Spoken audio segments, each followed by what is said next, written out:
সম্প্রতি বাংলায় জুমার খুতবা নিয়ে বিতর্ক হচ্ছে। যারা বিরোধিতা করছে তারা জুমার খুতবা আগে লাল বাতি জ্বালিয়ে বাংলা রচনা করে এবং ওই সময় তাহিয়াতুল মসজিদ আদায় করতে নিষেধ করে, আর ঈদের মাঠে মিম্বর নেয় এবং সালাতের আগে বাংলা বয়ান করে। তাদের এই কর্মকাণ্ডের শরীর হুকুম কি?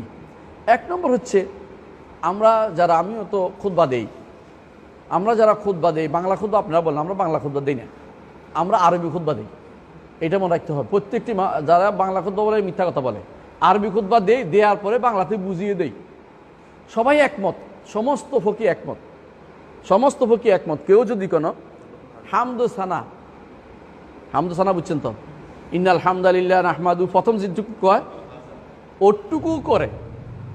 ওটুকু করে এবং রাসূলের উপর দুরূদ পড়ে আর তাকওয়ার কথা বলে, প্রথমে আমরা এটা বলে ফেলি, তাহলে তার জন্য কি শেষ? খুতবা শেষ। তাহলে আমাদের বাকিটা কি করতেছি? বুঝাই দিতেছি। এতক্ষণ যে কোন আয়াত পড়ছি এটা বুঝাই দিচ্ছি, এতক্ষণ যে আলোচনা করছি আলোচনা আপনাকে বুঝাই দিচ্ছি। খুতবার ভিত্তি বুঝিয়ে না দিলে কি খুতবাটা কি ফেরেশতাদেরকে শোনাচ্ছি? খুতবাটা বুঝিয়ে দিতে হবে যার সামনে। আমাদের শেখ মোহাম্মদ বিন সালেহ উসাইমিন তিনি বলেছেন, যদি কোনো সামনের লোকেরা না বুঝে তাহলে এই খুতবা হয়নি। তাহলে বুঝাইতে হবে আপনাকে, আরবি দিয়ে আরবি বলছি এরপরে বুঝাই দেই আমরা ভাষায়। বিশ্বের প্রত্যেকটা দেশে, আমেরিকা বলেন, লন্ডন বলেন, বড় বড় রাষ্ট্রগুলি আছে যেখানে হচ্ছে, সবখানেই কিন্তু প্রথমেই আরবিটা হইয়া তারপর তারা নিজস্ব ভাষায় জানিয়ে দিচ্ছে, বুঝিয়ে দিচ্ছে। সবাই যদি আরবি জানতো অথবা বেশিরভাগ আরবি জানতো, তারপর সেখানে অন্য ভাষা বুঝিয়ে দেওয়া যায় যেত না।